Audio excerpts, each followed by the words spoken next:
น้องคนนี้เขามาสักงานไซเบอร์ซิกเจลิสผมบอกไว้เลยนะว่างานไซเบอร์ซิกเจลิสเนี่ยเป็นอะไรที่ผมชอบมากๆเลยเพราะว่างานไซเบอร์เนี่ยมันมีอิสระในการคิดสร้างสรรค์นะคืออยากจะแต่งเติมตรงไหนหรืออยากจะเพิ่มอะไรเข้าไปเนี่ยมันก็ดูกลมกลืนกันไปหมดเอาง่ายๆเลยก็มั่วนิดหน่อยนะ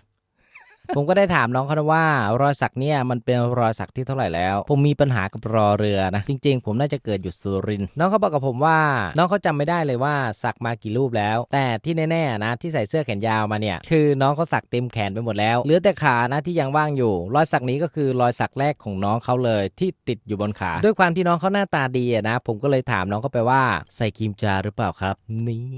เสียงรอซะด้วยความที่น้องเขาสักไปเยอะแล้วเนี่ยน้องเขาบอกกับผมว่าน้องเขาไม่เคยใส่ครีมชาเลยแม้แต่ครั้งเดียวก็ไม่เคยและน้องเขายังบอกอีกว่าถ้าเกิดเราไม่ใส่ครีมชาเนี่ยสักไปเรื่อยๆมันจะชาไปเองอันนี้เรื่องจริงอะนะจากปากของใครหลายๆคนแต่ช่างมันคนละคนกันนะ โอ้ยจะไม่ขำแล้วนะ